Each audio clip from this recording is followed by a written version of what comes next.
Hello, it is me, Mary Hanks, the Mahogany Poet.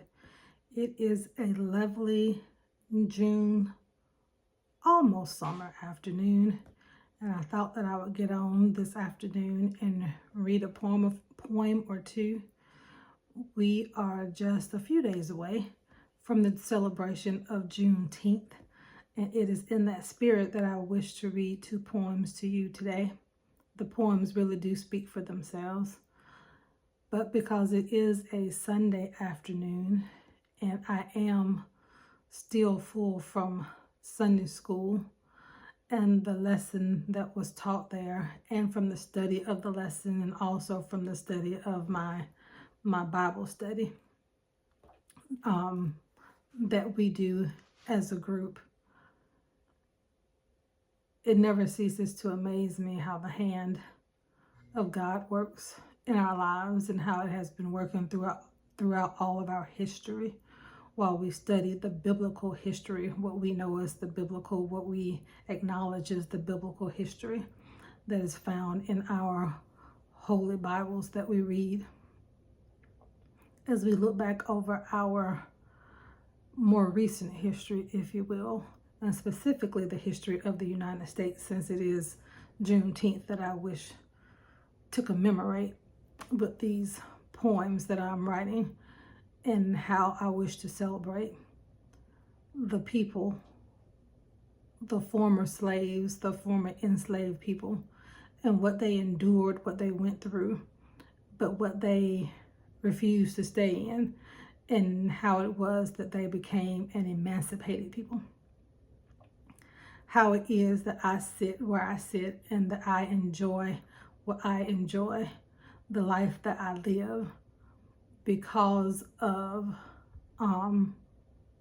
the fights that they fought, the blood, the sweat, the tears, and knowing that they were hearing from heaven and that they were receiving their assignments and they were following them through, knowing that sometimes the assignment would end not in a good manner on this side of heaven, but knowing that if they saw it through, that it would make for a better life for the generations to come, and that God would be faithful in his promises, and that he would keep his word, and that he would watch over and take care of their children. If he did it for one of his creation, then he would do it for all, as we know it is in the scriptures. So I want to begin with the fruit of your labor. The fruit of your labor has gained God's mercy, his favor. Though some may disregard what we all know is true, the glory of the hand of God hidden in plain view. Your determination and prayers have lifted your seed, your heirs, from horrors unseen, unawares. For in bonds and filth you came to shore, but encrusted in the shame of bondage no more. Your heritage has built many a door, a solid foundation, not a floor, to raise your legacy that you bore. For enslaved did not equate to an incapable or incompetent fate. An unknown language and land you did take and refused to let it break the spirit of a people for generations' sake. The wonder and the glory that would become your improbable story. Rest in peace and power, and do not worry. Your children are relearning that they are worthy. From enslavement to pounding pavement to hosting a penthouse engagement, from tobacco fields to Beverly Hills, from believing I won't to knowing I will. The overflowing gratitude that my heart feels can never be paid with any paper bill. This is the unimaginable legacy that you left for me, one that you never got to see come to be. Through your toils and tears and endless misery, I owe you the respect, honor, and dignity of an impossible legacy that was never supposed to be. But whether through fashion or through rhyme, we became the fascination of our time, still learning to lift as we climb so as not to leave anyone behind. Sculpting, painting, and building a nation, we became the envy of generations, praising God for deliverance and salvation, still awaiting the ultimate emancipation. We are the fruit of the labor of the slave. Find peace and rest beyond the grave. God heard your plea, and he did save. The rest of the way is not ours to pave. Fruit of your labor, written by yours truly. And it appears in the book, God Lifted Me, also written by yours truly. It's a tribute to our ancestors, our forebears, those who came before us and endured things that we will never know, things that we will never understand. It is important that we continue to share with our children the things that they endured, just as God told Moses. And as Moses reminded the Israelites to continue to tell the story, to continue to tell the story through the generations of what God had done to deliver the people, so they would not forget, could not forget where they had come from, the enslavement that they had come from.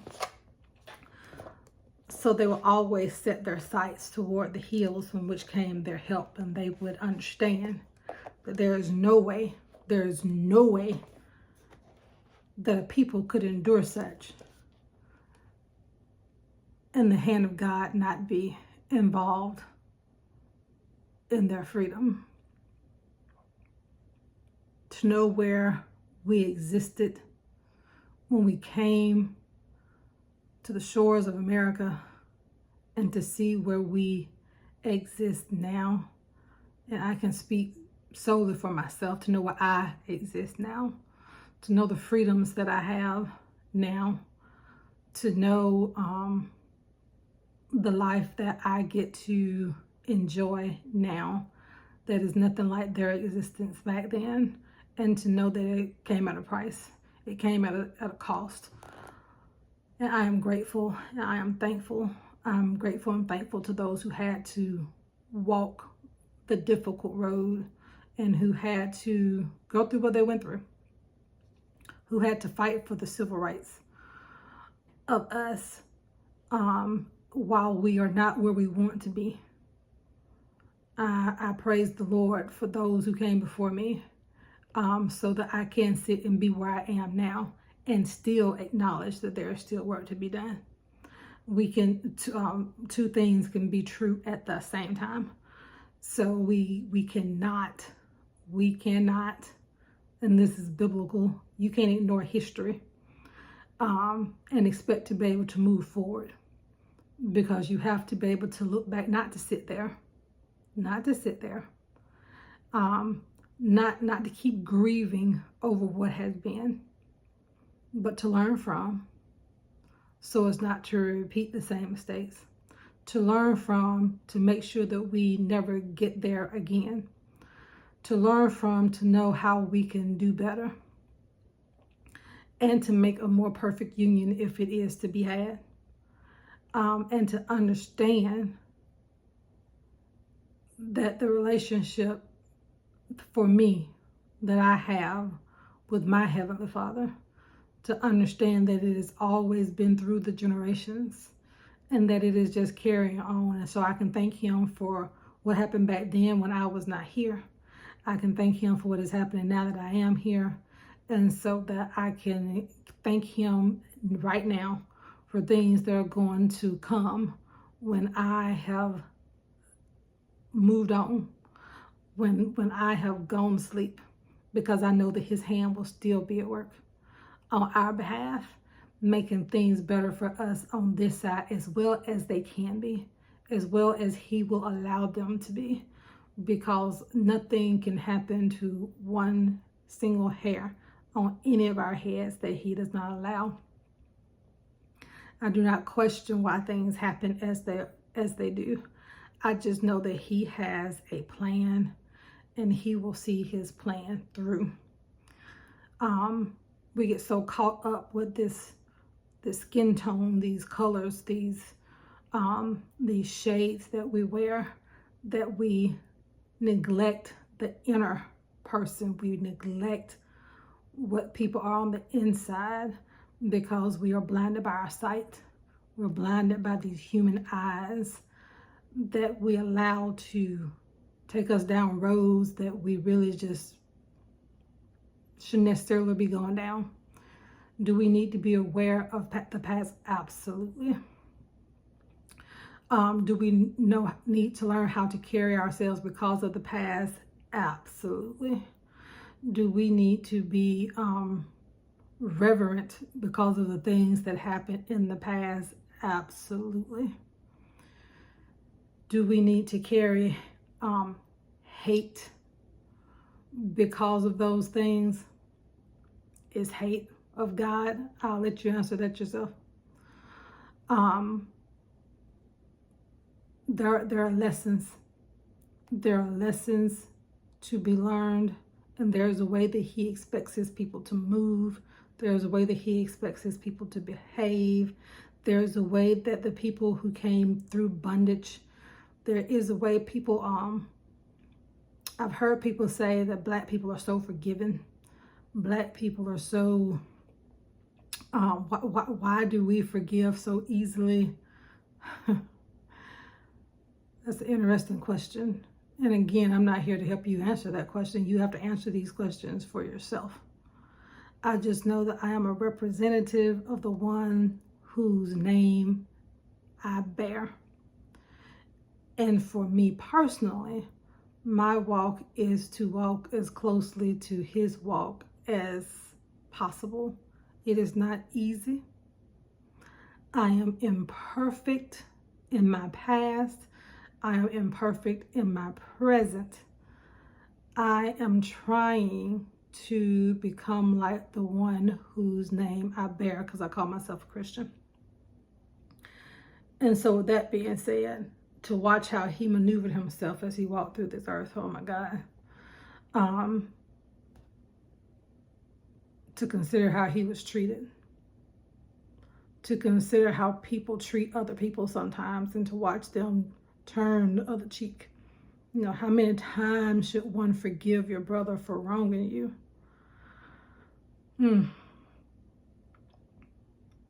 But the point of all this is, for me today, is just to sit in gratitude, just to sit and rejoice, because I have seen where people have been, my ancestors, where they've been, and I know where we are, and I know how we can do so much better, but we can't forget, and we need to use that history to remind our generations of why we should want to be better, why we should want to do better, why we should want to represent ourselves whenever we are out in the public domain, who it is that we're representing, the past that we represent in this future, in this present time, who it is that we are representing, what they endured, why they endured. Why is it that I want to read? Because they couldn't, because they weren't allowed. Why should I want to, have a home, to own things? Because They weren't allowed. Why is it that I should view myself as a full-fledged human being who is a citizen of this country, who understands what it means to be a citizen of this country? Because for a time, they weren't allowed. They weren't allowed. Even in the Constitution, they were not seen as a full human. Therefore, they could not be a citizen of the United States of America. This is why now, because they fought for it. They fought for it. Not just as enslaved people, but as freed people who still had to fight for civil rights. Because they fought for it. For you and for me. And therefore we owe them. We owe them. Minimally, we owe them. Just to go out and represent them in the correct way. Just as my faith guides me and leads me to represent Christ because of what he did for me. There are parallels in these stories if we would just but see. The final poem I would like to read is The Color of Being Human. And again, these are just in remembrance of Juneteenth, June 19th. If you don't know the story, I would encourage you to put it in your browser on the internet, look it up, read about it, see what it is. And undoubtedly it will lead you, like it did me, down other avenues to learn other stories about other people from the past. The color of being human. If I choose my color appropriately, will it make you approve of me? What if this choice is not mine at all, but a circumstance by which I stand or fall? If I choose the color of the rainbow, will it make you stand with me or your frustrations grow? If I choose red or yellow or blue, what would these colors mean to you? If the red of rage is the color I wear, does that turn you on? Does it make you more aware? Or is the yellow of cowardice more appeasing to you, giving you control over all that I say and do? If I choose the blue of an officer or of a nurse, would you bless my existence or my life would you curse? If I wore the green of my envy upon my sleeve, would you stay to befriend me or would you hasten to leave? Or is it the green of paper and silver of coins that truly ignites the fire burning in your loins, consuming the spirit from taking perfect effect, gold overwhelming your senses, commanding all your respect? Maybe it isn't color that causes judgments to be made. More precisely, we should consider not color, but shade. If I should choose black or its opposite, white, which one would be to your delight? The pigment that shadows and colors my skin, more influential than the lighter darkness that flows from within, more powerful than the crimson blood we share, these artificial tones that causes such despair. The strength of my conviction, not alive in my integument, yet scripted to reveal the heights of my relevance, concocted delusions that paint an unflattering picture, eyes only seeing the mind's distorted, villainous caricature. I'm rewriting this narrative for those who will accept. While I love my shade, It's my inner man that is adept. I work from within, but you see me from without. I exist in the fullness of me, and I wish to leave, no doubt. Seeing what's within. The ability to view what's within. Not to fixate on what's outside. Because you show me who you are. You reveal the essence of who you are. Not as I look at you, but as you operate, as you work. You can look like me, and we are still not aligned.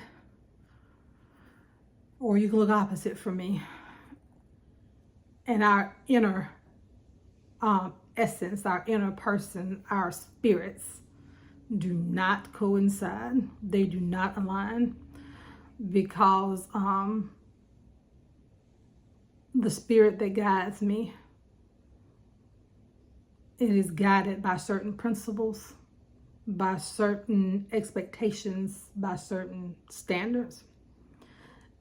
And the spirit that guides you may be guided by, I don't know, earthly treasures, things that make you happy, things that cause you joy, things that make you want to work harder, things that make you want to do the right things. Maybe, I don't know, money, having a bigger house, being able to live on a different side of town, whatever it is. But it does not, it clashes with what drives me to do the things that I do. Because the things that I do, my treasure exists in a different place than this place that I'm walking through right now. Because this is temporary. And I'm working on those things that are everlasting. Therefore, as I look back and I see the hand of the living God, just as I saw his hand with Moses, just as I saw his hand with David, just as I saw his hand with Joshua, just as I saw his hand throughout the entire historical account of the Bible. I see his hands working throughout the history of my ancestors being brought here. I can hear them in what they called the old Negro spirituals. I can hear their pleas.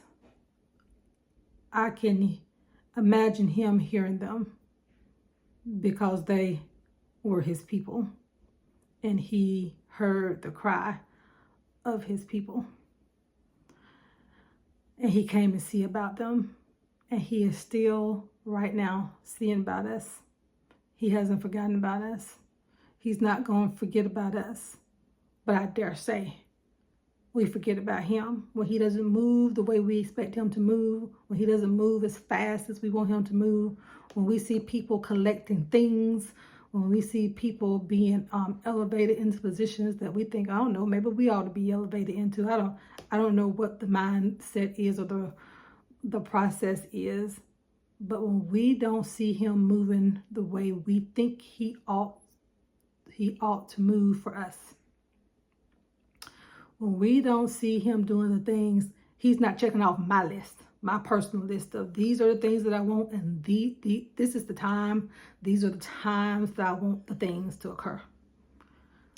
Then we have a habit of turning our backs, turning off our ears, shutting down our minds. Idle minds are the workshop of someone. We start to look for things in other ways to get things in faster ways. Because, we start to question, well, what kind of God would allow? What kind of God would let? we start to question. We start to question, but we do not go and seek our answers from the place where the answers lie. We'll seek answers from everywhere else except the place, the original book, where all answers lie. We do not seek the one who has all the answers. We do not go and ask him the questions so that he will allow opportunities for the answers to come. We will go and look at all sorts of places for answers, and all the wrong places for answers.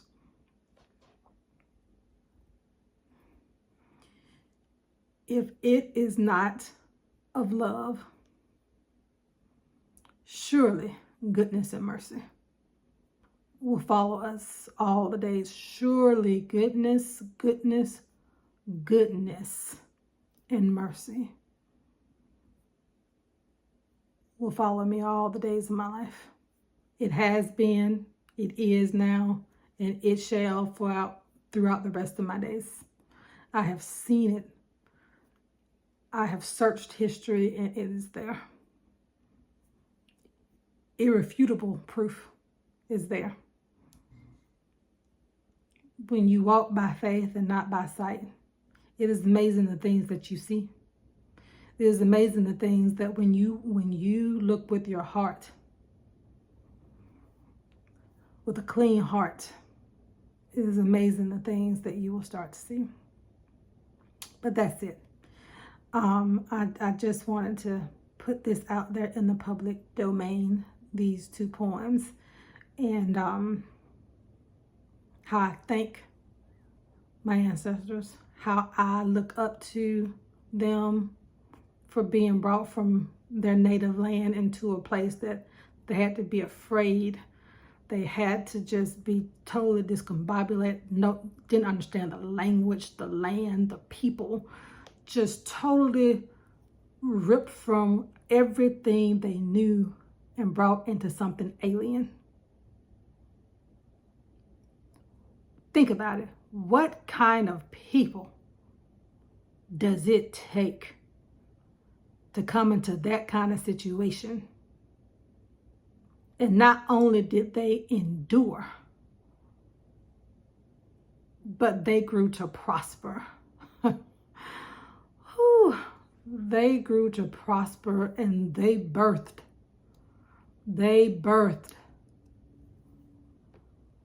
heirs. Yeah. Who learned the language, who learned the ways.